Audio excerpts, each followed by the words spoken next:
Welcome back to the Scale Your Insurance Agency podcast, the show built for independent agency owners who are done being the bottleneck in their own business. I'm Daniel Metcalf, and every week I'm joined by my co-host, Mike Stromsoe, one of the most respected operators in the independent agency world. Between the two of us, we bring you the real levers that move a $3 to $20 million agency from successful but maxed out to systemized, scalable, and running without you holding it all together. Here's what we focus on. Mike brings the people side, leadership, team development, niche sales mastery, and a 3P system that helps agencies build a business worth owning. I bring the machine side, AI, automation, and workflow design that frees your team from the operational drag, eating your margin and your time. Together, we're building a framework that can grow an independent agency 4x to 9x without burning out your people or your checkbook. If you're an agency owner who's tired of growing by hiring, who knows you have a capacity sitting on the table but can't figure out how to unlock it, this is the show for you and your weekly edge. Well, Mike, we did it again. We said last week that it was a one-time thing and that we're just like, yeah, we're going to try this podcast episode with just hitting play. And we started preparing for this week's podcast. And what happened? Same thing. Boom. We decided to hit play because we're having this conversation about where we're identifying the 3 rules of your agent profitability. So kick us off, like lay the groundwork for everybody and kind of like where our conversation was going, all this research you're doing, and we can ping pong off each other on what we were just before we hit record.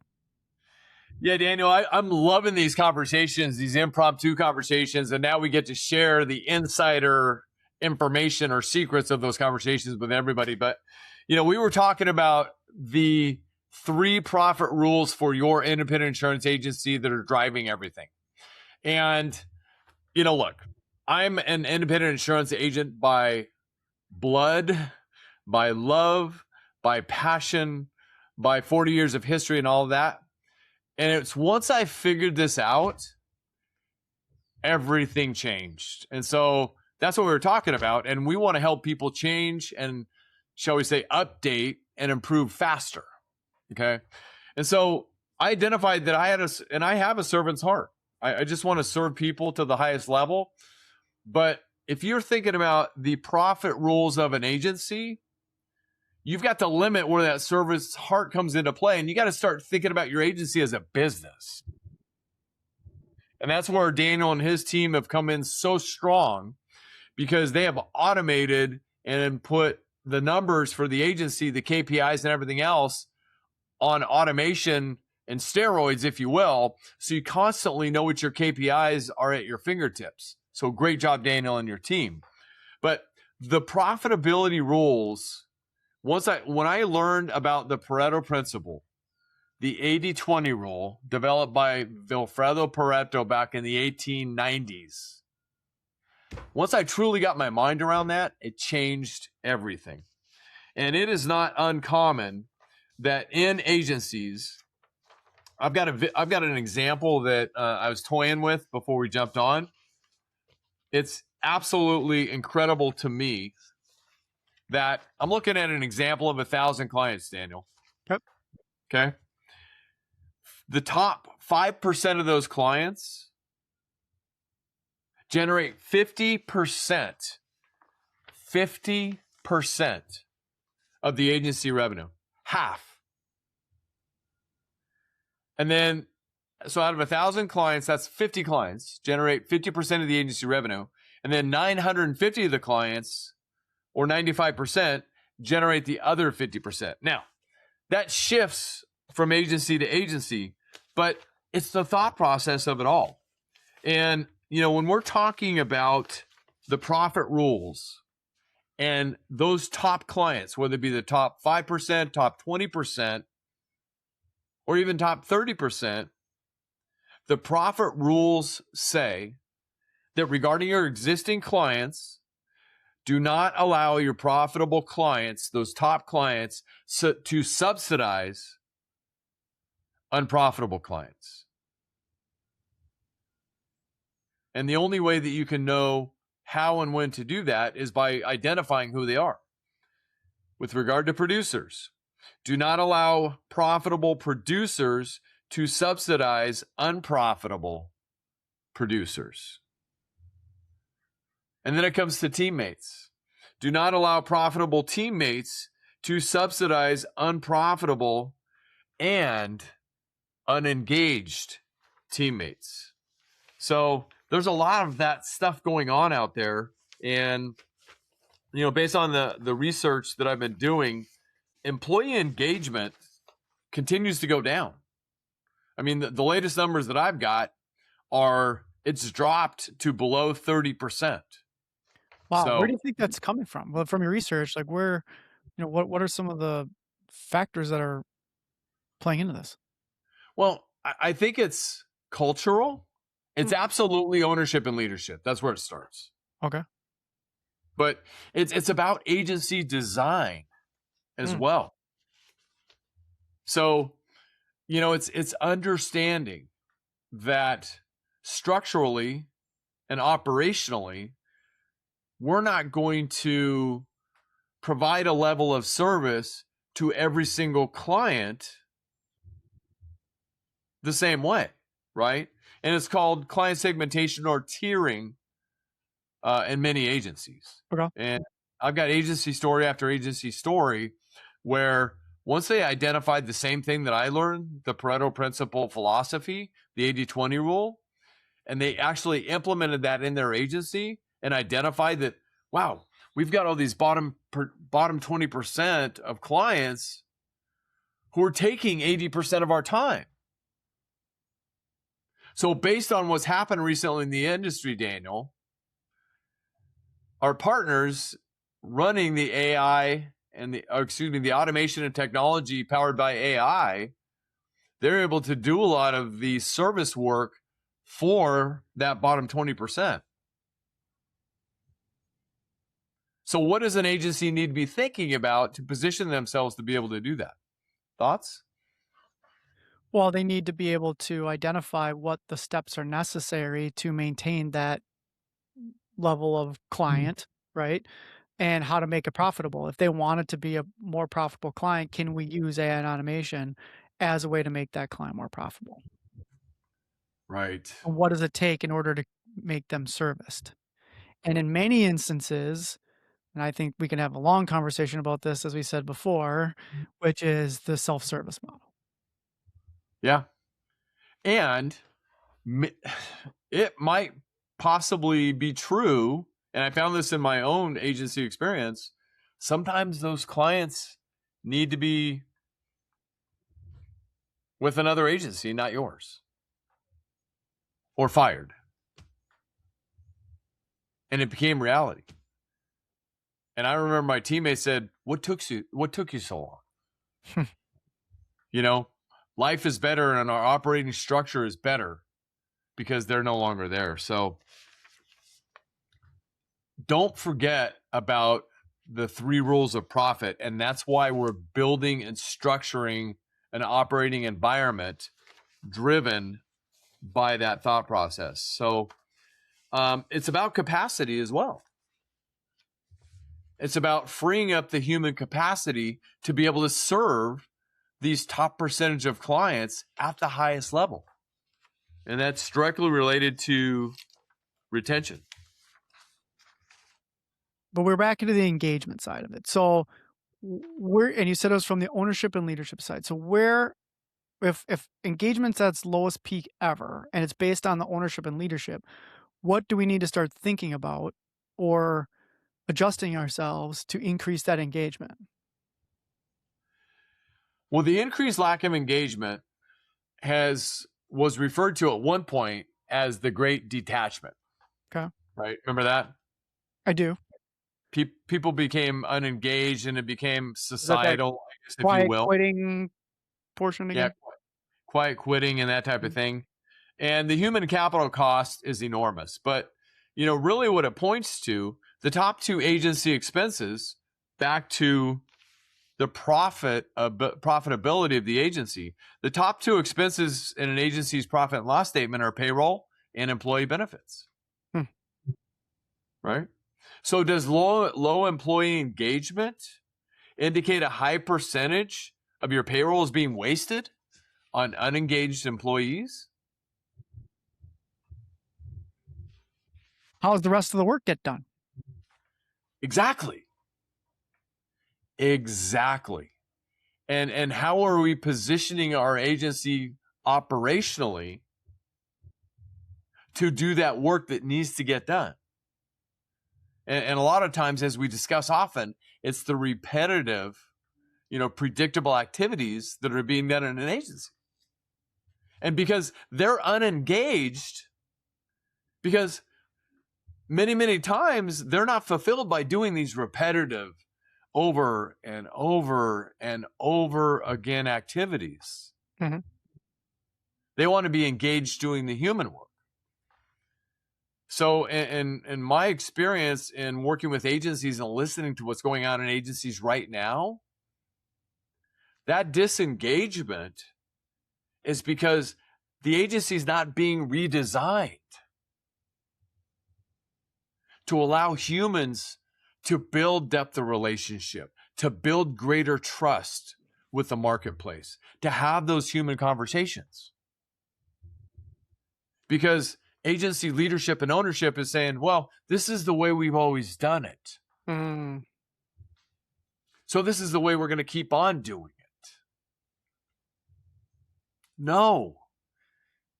It's not about bringing on more people because it's not getting done. It's about redesigning the agency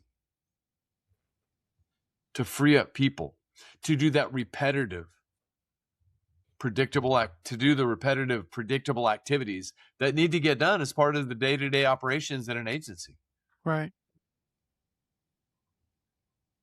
So the profitability rules are driven not only by how leadership views agency operations into the future, and we were in a super robust conversation about this in our last Saturday session, right? What they believe. What do they believe what the future looks like in the agency business? And are they ready to shift and update and improve and adapt to the future of the agency business? Right. Do you believe that if, we've been talking to some other leaders within just the industry, right? And a lot of what we've been talking about is getting our employees that are A players, no matter what role they are within the organization, back out into the community. Back out into the community that they represent. Back out in the community. Like, it's not just for the producers anymore to go network and to go be and volunteer and to go and be a part of the associations when it comes to what, if you're in small commercial or,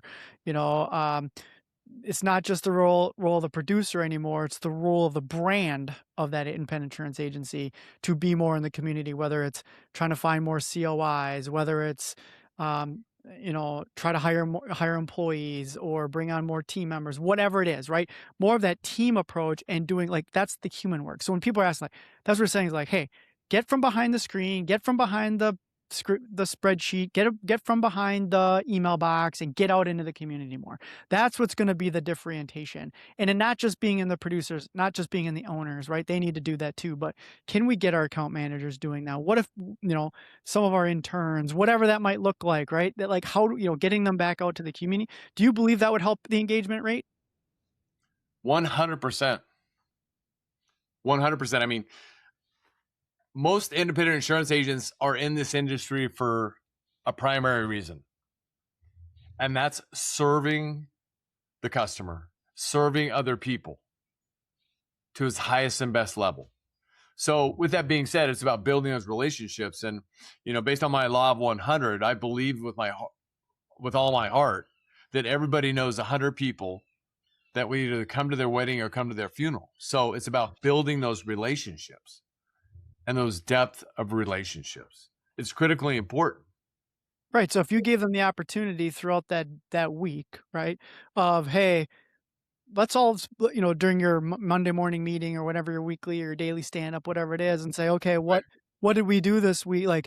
You're supposed to be out of the office for this, that, the next thing. what's the next volunteer we're going to do? What's the next ball game we got to be at? What's the next whatever, right? And we Right. have that, and they're like, hey, but I'm going to have all this work when I get back, right? Or it's going to be, oh, what if I miss this or miss that?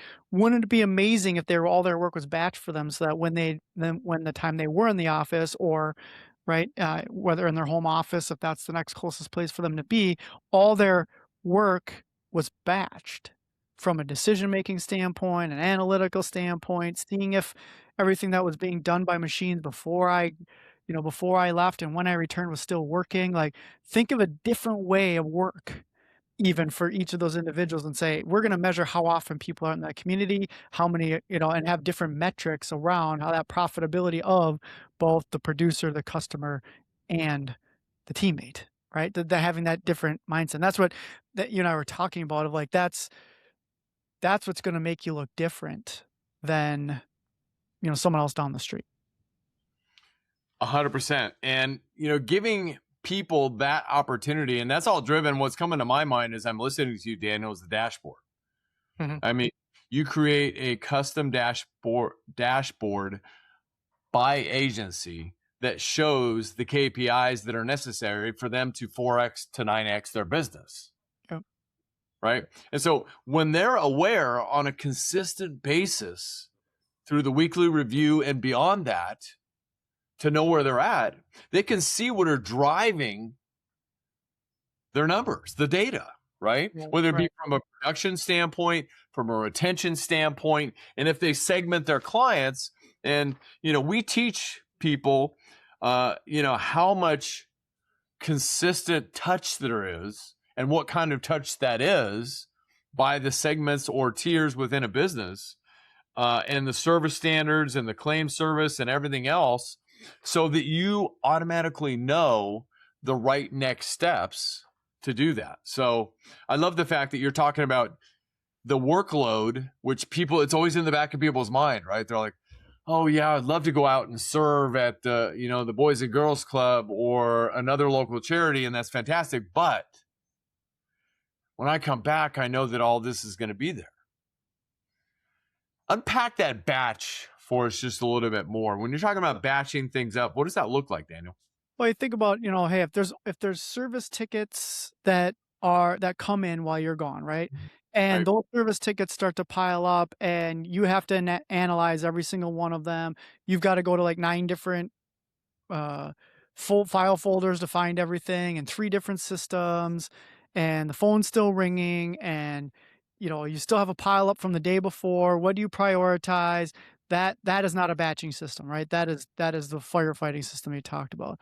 But could you Wow. imagine a place where every ticket came in and it already analyzed what it was?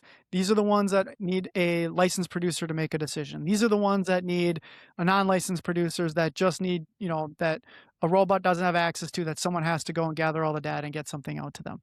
But it was all batched for you based on the level of priority, level of profitability of the client, whatever it might look like, so that instead of you firefighting throughout an 8-hour day or 10-hour day or 20-hour day, you are batching over a couple of hours, head down, everything's turned off, and all you're doing is working on all those client needs, right? Are there going to be the 911 things that come in throughout the day? You should have something in place to say, hey, all stop, this is a 911. But that should be the exception, not where the exception becomes the rule. Right. And so that's where we're talking about that batching type of work, right? Not the chair that's got the 360-degree circle that I can do, right? It's the chair that's sits straight in front, so all you ever can do is do whatever's right in front of you at that particular time. So no swivel chairs. It's just, right, stagnant chairs. Focus. And so it's critically important to identify the profit levers within your business and actually where the majority of your profit is coming from. And if you'll step back and do that work, I believe in my heart of hearts, especially through working with hundreds of agencies doing this exact work, that you will find as much as 70, sometimes 80% of your profit will come from 20 to 30% of your customers. I know the example that I gave out of the gate was a little extreme, but it's reality in some agencies as well. Right. I think So- of things like every single time. Then we reverse engineer and figure out how to bring in Daniel and the team. Go ahead. You got it. And that's what I was just thinking about, right? So if you take the time to identify, hey, look, when we go and we support every single one of our real estate agent partners events, right? Whatever if it's their charity or it's their event or their association, right? Same with the auto dealers, right? So if auto dealerships seem to hold a party or some type of event, once a quarter at the minimum, right? But we're always there to support those events, right? We have the 5 dealerships in the 3-city area or whatever it is, right? All those things. And that's where we get the most amount of profitable referrals, right? If we get profitable referrals from there, we are going to make sure that they're the top of our priority list every single time, right? And if you can take the time to go and start to measure those out of like, okay, what we did, what did we get out of it, right? What could we have done different? What could we have done better, right? Then you're going to constantly move that rock forward and move that flywheel forward because you can use the KPIs, you can use the dashboards, you can use a way to be able to understand that, right? Same when you can split out if you're able to take your current customer base and start to separate it based on, hey, our most profitable ones look like this, right? ABC segmentation. Hey, what happens differently if we communicate twice a year to our A clients, right? Or 3 times a year to our A clients and twice to our B clients and once to our C clients or whatever that might look like. Does our profitability change? Does our count rounds change? Does our cross-sell upsells change? And you can measure that on a regular basis if you have your system set up this way to be able to do so. Everybody's following those systems. And then you combine those with the tools that'll do the math and analytics for you. That's what a winning looking system looks like in this 3 rules of profitability. 100%. And that is gold. That is absolute gold. Thank you, Daniel, for that. So what's going through my mind right now is, like Google Alerts. I'm not sure if that's still the right tool, but let me back up for just a minute. Let's say you've identified who your ideal client profile is or your ideal client avatar, same thing, right? So you know who your ideal client is for commercial lines, for small commercial, for large commercial, and whatever else you're doing, right? And so you set up an automation tool to go out there and find all the alerts concerning events for these ideal client or anybody attached to it, whether it be vendors and everything else. And they just automatically do all that back end work for you. And you wake up in the morning and you say, all right, well, here's all the events coming up that your ideal client might be hanging around at if you want to position yourself to go to one of those events or vendors who are attached. I mean, one of our mutual acquaintances landed an absolute whale super who on LinkedIn just through that kind of work. And this was a banking firm that opened so many doors to his niche industry. Mm-hmm. And as they say for that particular agent, the rest is history. Right. Now dominating in, I think last check, 30 states. Wow. Was it 30 now? Oh my goodness. Yeah. I think you know what I'm talking about. I know what I'm talking about. Yep. He wrote a book on it, and he's happy to tell you. Yes. Because of one relationship. So be thinking, how can automation and technology build agentic bots and whatever now it's coming to your area, Daniel, but build that so it automatically tees you up and it says, hey, here's your opportunities for today. Go build the relationships that you want. And really, back to the profit rules, right? Don't allow profitable clients to subsidize unprofitable clients. The other areas that you want to look, the profitable clients are probably hanging around other profitable people in your realm, right? Or AAAs hang around AAAs. 10s hang around 10s. Same thing with, where people are producing. Don't lose sight of the fact that you've got to serve every single opportunity that comes down the pike for you, or the pipeline, if you will. When I finally learned that over 20 years ago, to quickly disqualify people changed everything. So great opportunities are happening out there. But our greatest encouragement, pay attention to the profit rules of your business and then capitalize on that by building relationships with those opportunities and the things that are already driving the profit within your business. And then work with the automation and technology team to find a way to serve the people in a way that's profitable to the agency. Such good stuff. Yeah. So, unrealized capacity. Unrealized capacity. And that's really what it's all about. Because a lot of agencies today still, and it was verified by a conversation I had this morning, the people are still bogged down by doing things that they shouldn't be doing. Therefore, they think, I'm overwhelmed. I'm at max capacity. No. They need to redesign their thinking. Would you agree, Daniel? Yes, they need to redesign their thinking, and they need to redesign the way that they do it then, and start to look at we call it sacred cows, right? It's just the way we've always done things. I'll always love that fable about, you know, daughter starts cutting off the hams, both ends of the ham, right? And then asks, Mom, why do we cut off the both ends? I don't know. It's the way we've always done it. And then, yeah, Grandma, why do we always cut off the ends of the? Well, I don't know. Hey, great grandma, why do we cut off all the ends of the hams? We're like, whoa, because my oven wasn't big enough for the ham. So it wasn't for flavor. It wasn't for anything other than the fact that at that time, there was capacity issues. And over time, now we have unrealized capacity. Because that's the way we've always done it. That's the way we've always done it. Or there's not enough pain to really make the change. And I got this from you, Daniel. The pain has to be greater than the pain of change. Correct. That is the human condition. Yeah. Of decision making. Pain must be greater than the pain of change. And people will invest to eliminate pain before they will to have the next pleasure. Absolutely. So that's why we exist. We don't want you to experience the pain that you are going to experience if we don't update and redesign the future of our agency. There will be suffering if they don't acclimate. Would you agree, Daniel?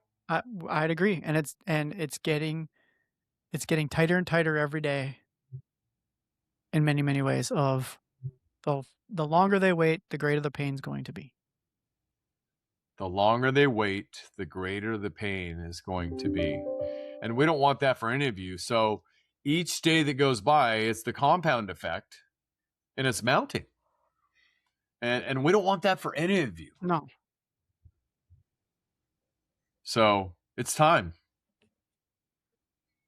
The present is a gift. Open it today. Vitally important.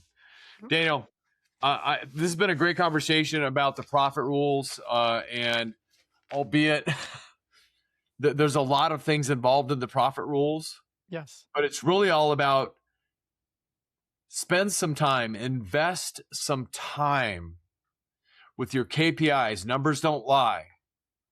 And identify where the majority of your revenue is coming from. And there's a good chance that you're going to find that it's probably the top 20 or 30% of your clients who you unfortunately discard because the bottom 20% or 30% of your clients are taking up to 80% of your time. And so how can we think about this differently? Mom, why are we cutting it off both ends of the ham? I don't know, because that's the way your grandparents used to do it, or et cetera. You got it. Right? Or like Elon Musk, like him or not. He went into the factory in the middle of the night and he said, we're going to stop doing this. We're going to stop doing this. We're going to stop doing this. We're going to stop doing this until it breaks. And he went down the manufacturing line and finally it stopped working. He said, all right, we're done. The rest of that stuff, no more. Efficiency. Put it all to the test. And then that's why Daniel and his team have assessments for your agency. They're free, right? Assessments to figure out The things you're going to eliminate, how can it be automated? How can we do this better? How can we do this more efficiently? And most importantly, where are you at now? Exciting times, but they must act. People must act when, Daniel? Soon. Today. Today. Yeah. Yes. Sorry, I had to go to the Spaceball reference. Mike and I, we got our own references, right? When will then be now? Soon. Yeah. Yeah, for sure.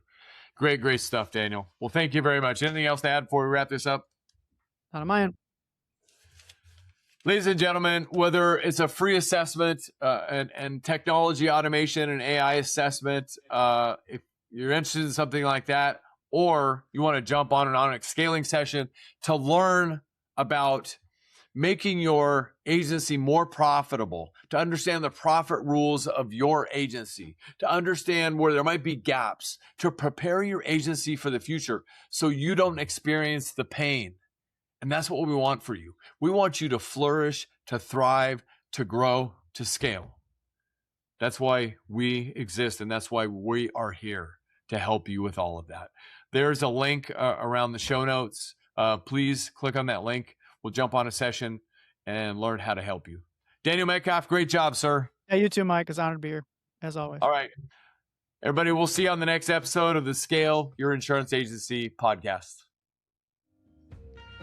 That's a wrap on this week's episode of Scale Your Insurance Agency. Quick reminder, everything we talk about on this show is built to do one thing: turn your time into profit. More revenue, more margin, more freedom without adding headcount to make it happen. If something landed for you today, please share it with another agency owner who needs to hear it. This community only grows when good operators help each other level up. Please subscribe, download, and share our podcast and all your other favorite podcast engines. And if you're ready to stop figuring this out alone, Mike and I are both in the field working with agencies right now. Please reach out. Find us on LinkedIn or on our websites, and we'll tell you exactly where your biggest opportunity is to scale. Now, until next week, build the system, protect your time, and scale the right way. See you next week.